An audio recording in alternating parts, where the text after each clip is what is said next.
Hello friends, welcome to my YouTube channel DRX Aman Yadav. जैसा कि आप लोगों को पता है कि अभी UPNHM के थ्रू 17,291 की वैकेंसी आई हैं। उसमें से लगभग से 5,000 के आसपास या 6,000 के आसपास ANM की वैकेंसी हैं, जो कि एक बहुत मायने रखती हैं इतनी वैकेंसी ANM के लिए। तो अब सबसे पहले बात करते हैं कि आप सब लोगों ने जैसा कि फॉर्म डाल ही दिया होगा। अब बात करते हैं कि आखिर ANM का सिलेबस क्या है। सबसे इम्पॉर्टेंट चीज़ है किसी भी एग्ज़ाम्स के लिए कि हम उसके लिए क्या क्या स्टडी प्रिपेयर करते हैं, प्रॉपर जो भी स्ट्रेटजी होती हैं, और फिर उसके बाद हम देखते हैं कि आखिर सिलेबस क्या है। क्योंकि बहुत लोग फॉर्म डाल देते हैं, सब कुछ एग्ज़ाम तक देने चले जाते हैं बट उन्हें प्रॉपर सिलेबस का नॉलेज नहीं होता है। So here we are going to discuss about what is the syllabus of the ANM exam.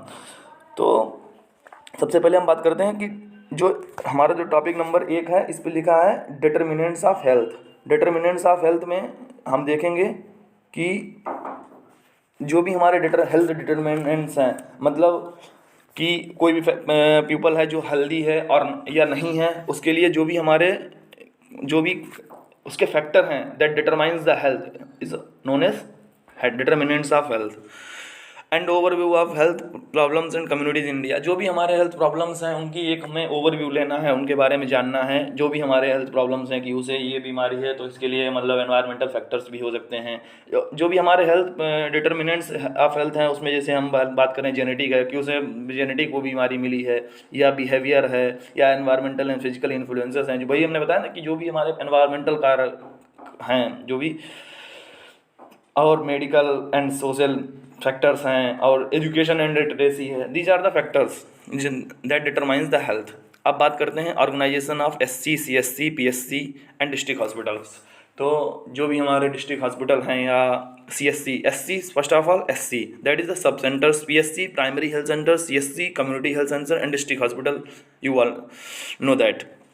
तो CSC हैं जो भी हमारे कम्युनिटी हेल्थ सेंटर्स हैं या प्राइमरी हेल्थ सेंटर्स हैं, इन सब के बारे में जानना, इनके कैसा ऑर्गेनाइजेशन होता है, कितने बेड होते हैं, ये भी उन पे क्या क्या फैसिलिटीज़ होनी चाहिए, ठीक है। ये सब हम बात करते हैं CSC और इसके जो मतलब इसके अंडर में जो सिलेबस के अंडर में कवर करेंगे। अब बात करते हैं topic point number 2 that is role and responsibilities of ANM FHW and code of ethics for ANM role as a counsellor. First of all आप लोगों को ये टर्म दिख रहा होगा ANM या FHW। तो ANM या FHW का मतलब होता है, ANM जैसा कि आप सब लोग पता ही है कि क्या क्या role and responsibility of FHW that is the female health worker. तो फीमेल हेल्थ वर्कर की क्या क्या रिस्पॉन्सिबिलिटी है, उनकी क्या क्या भूमिका है, उनके क्या क्या कोड ऑफ एथिक्स है, मतलब उन्हें किस तरीके से काम, लेजिस्लेशन है, उनके किस तरीके से काम करना है। या ANM एक सबसे बड़ी चीज़ है ANM एज अ काउंसलर, कि एक ANM जैसा कि एक ANM किस तरीके से एक लोगों को काउंसलर के रूप में काम कर सकती है, that is the ANM as a counsellor, ठीक है। रोल्स एंड रिस्पॉन्सिबिलिटी आप लोग पता ही होगा कि क्या क्या इनके भूमिका हैं, क्या क्या इनकी जिम्मेदारियां हैं, ये सब इसके अंडर कवर करना होगा। Third point is nutrition, importance of nutrition in health and sickness. की सबसे पहले न्यूट्रिशन क्या है, न्यूट्रिशन की इंपॉर्टेंस क्या है। जैसे हम कोई भी चीज़ खा रहे हैं, प्रॉपर है, ले रहे हैं, दैट इज़ द न्यूट्रिशन। उसमें प्रॉपर अमाउंट है जो हमारे डाइट लेनी चाहिए, दैट इज द न्यूट्रिशन। पोषण जिसे कहते हैं कि इम्पोर्टेंस न्यूट्रिशन का क्या क्या महत्व है इन हेल्थ। अगर प्रॉपर अमाउंट ऑफ उस न्यूट्रिशन का नहीं है तो वो बीमार हो जाएगी, या ओवर नहीं होना चाहिए, that is the. And vitamin and mineral deficiencies की, अगर कोई विटामिन है, जैसे विटामिन हमारी वाटर सॉल्युबल या फैट सॉल्युबल, जैसे वाटर सॉल्युबल में vitamin B, vitamin C, vitamin B की भी कई कैटेगरी हैं। एंड फैट सॉल्युबल में हम बात करते हैं A, D, E के, जो हमारे विटामिन A है, D है, इनकी मतलब जो मिनरल डिफिशियंसीज हो जाती है, जैसे विटामिन A की डिफिशियंसी के से क्या हमें डिजीज़ कॉज होती है, विटामिन B की डिफिशियंसी से क्या डिजीज़ कॉज होती है, विटामिन C की डिफिशियंसी से क्या डिजीज़ कॉज होती है। एंड जो मिनरल डिफिशियंसी, जैसे हमें मैग्नीशियम की डिफिशियंसी हो गई या आयरन की डिफिशियंसी है, जैसे प्रेगनेंसी के केस में आयरन की डिफिशियंसी को मेंटेन करने के लिए आयरन फोलिक एसिड की टैबलेट ली जाती हैं। These are the topics which are covered under the nutrition and importance of nutrition, ठीक है। Nutritional anaemia in women, balance diet for a different age group and including under 5 nutrition. तो इसमें balance diet means जो भी हम आहार, संतुलित आहार जैसे हिंदी में बोलते हैं, संतुलित आहार जो भी हम ले रहे हैं उसका प्रॉपर डाइट होना चाहिए। अब उसमें क्या है कि अगर हम खा रहे हैं, इसका मतलब ये नहीं कि हम जो भी मिल रहा खा रहे हैं, उसमें प्रॉपर अमाउंट में मिनरल्स होने चाहिए, विटामिन्स होने चाहिए, कार्बोहाइड्रेट होने चाहिए। That is the balance diet. हमें जितना डेली रिक्वायर्ड है कि प्रेगनेंसी के टाइम किसी भी लेडी को इतना अमाउंट या इतना डाइट रिक्वायर्ड है तो उतना उसे देना जरूरी है। And the fourth point in human, the most important, human body structure. Human body structure means कि जो भी हमारे सेल, एक सेल है, सेल से टिश्यू बना, टिश्यू से ऑर्गन बना, ऑर्गन से ऑर्गन सिस्टम बना, और उसी तरीके से ऑर्गन सिस्टम, कई ऑर्गन सिस्टम मिलकर एक बॉडी बनाते हैं। तो उनके मतलब जो भी है, जैसे ऑर्गन सिस्टम मिलकर बॉडी बनाए, तो उस बॉडी के अंदर जो भी सिस्टम्स हैं हमारे 8 या 9 सिस्टम पाए जाते हैं, like as respiratory system, circulatory system, reproductive system, nervous system, excretory system and so on. तो इन सिस्टम के बारे में हमें सबके बारे में जैसे इनके फंक्शंस हैं, सिस्टम इनके फंक्शंस हैं जो भी, जैसे आप बात करते हैं रेस्पिरेटरी सिस्टम का क्या फंक्शन है, हमारा पूरे जो भी है हमारा एयर, ऑक्सीजन लेना और कार्बन डाइऑक्साइड को एक्सहेल करना। अब बात करते हैं सर्कुलेटरी सिस्टम। सर्कुलेटरी सिस्टम क्या करता है, पूरे जो भी हमारे बॉडी तक है, सभी पार्ट्स तक, वो हमारा बॉडी के सभी पार्ट्स तक ऑक्सीजन और न्यूट्रिशन सप्लाई करता है। रिप्रोडक्टिव सिस्टम क्या है, आप सब लोग जानते हैं। रिप्रोडक्टिव सिस्टम या एक्सक्रीटरी सिस्टम, जो भी हमारे सिस्टम है, नर्वस सिस्टम है, इन सब के बारे में हमें डिटेल पढ़नी है। Concept of mental health and control and prevention of communicable disease, general measures. अब मोस्ट इंपॉर्टेंट कि जो हमारी कम्युनिकेबल डिजीज़ हैं, कम्युनिकेबल डिजीज़ मीन्स ऐसी डिजीज़ जो हमारे इधर एक तरफ से दूसरी तरफ कम्युनिकेट होती हैं। जैसे कि अब कैंसर है, कैंसर कम्युनिकेबल डिजीज़ के अंदर नहीं आता है, लेकिन वही अगर टीबी है या एड्स है, these are the communicable disease, जो मतलब एक जगह से दूसरी जगह ट्रांसमिट हो सकती है by the medium of air, water and etcetera.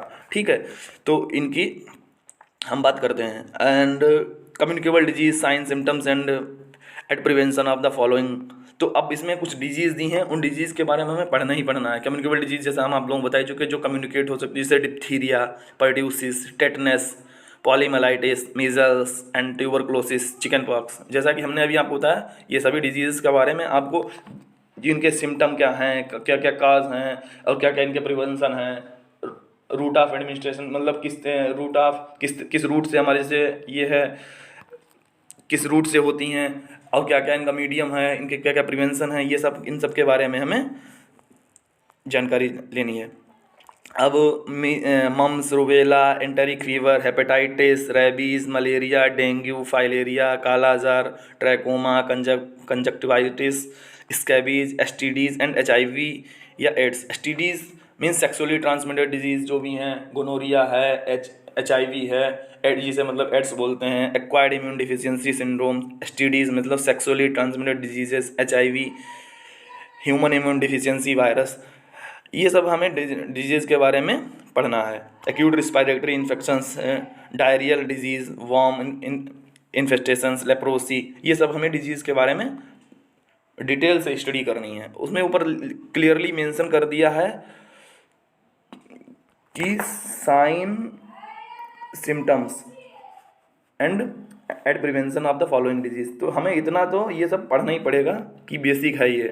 ठीक है, अब बात करते हैं care of the sick in the community, taking history, physical. जैसे कि आप लोग एएनएम में जो भी अभी हॉस्पिटल में काम कर रहे होंगे, उन्हें पता होगा कि किस तरीके से हम हिस्ट्री लेते हैं किसी पेशेंट की, और उनकी मतलब केयर किस तरीके से करते हैं। ये सब हमें जो भी मेजर हैं वो हमें पढ़ने पड़ेंगे इसमें।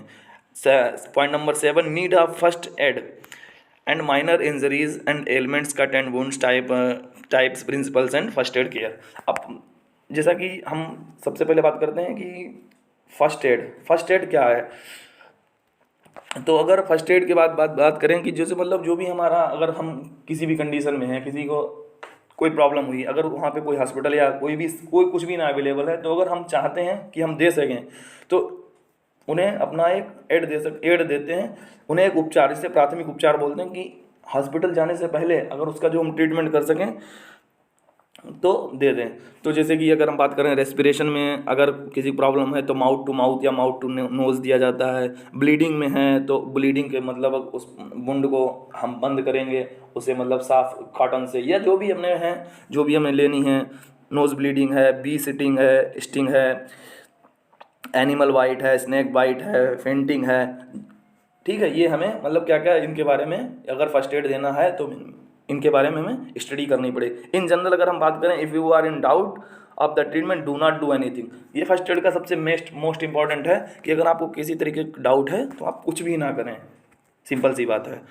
अब बात करते हैं point number 8, that is the factors affecting growth and development, physical, physiological and social development exclusive breast feeding.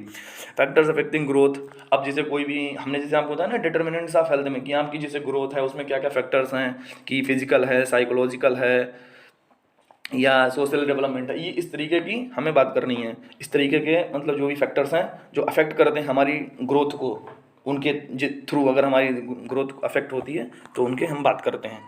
Exclusive breast feeding, breast feeding क्या है, जैसे कि जिसे बोलते हैं स्तनपान, तो ये सब इसके बारे में हमें स्टडी करनी होगी। Point number 9, infants and childrens adolescent health, school health, objective problems and programmes. Infants and childrens के बारे में जो भी है, हम उनसे रिगार्डिंग जो भी प्रॉब्लम्स होती हैं इन्फेंट्स में, तो उनके वो भी हमें स्टडी करनी होगी। एडोलेसेंट हेल्थ क्या होती है? Adolescent health means that is the कि एक किशोरावस्था जिसे बोलते हैं, एक टीनेज के किशोरावस्था, टीनेज वाली जो एज होती है उसे that is adolescent health. School health that is जो हमें मतलब जैसे कि आजकल स्कूल में इन मतलब हमें नॉलेज दिया जाता है ये सब हेल्थ के बारे में। ऑब्जेक्टिव्स, प्रॉब्लम्स एंड प्रोग्राम्स, और उनके जो क्या क्या इनके ऑब्जेक्टिव हैं, प्रॉब्लम हैं, उनके बारे में क्या क्या प्रोग्राम हमें चलाने चाहिए या चल रहे हैं उनके बारे में पढ़ना है। And the last one is pregnancy, foetus and placenta, normal pregnancy, abnormalities of pregnancy and abortion. Pregnancy, सबसे पहले प्रेगनेंसी की हम बात करते हैं। प्रेगनेंसी क्या है? Pregnancy means the fusion of male and female gamete is known as pregnancy, means it is known as fertilization, and after the fertilization the process is pregnancy. fetus and placenta, fetus क्या है, placenta क्या है, normal pregnancy क्या है, abnormalities of pregnancy क्या है, कि अगर कोई प्रेगनेंसी में जैसे कंसीव हो गई या मिसकैरियज हो गई, इन सब के बारे में हमें जानकारी से मतलब इन सब के बारे में हमें जानकारी लेनी होगी। तो गाइस, हमें उम्मीद है कि आप लोगों को ये सिलेबस जो हमने डिस्कस किया है वो आपको क्लियर हुआ होगा।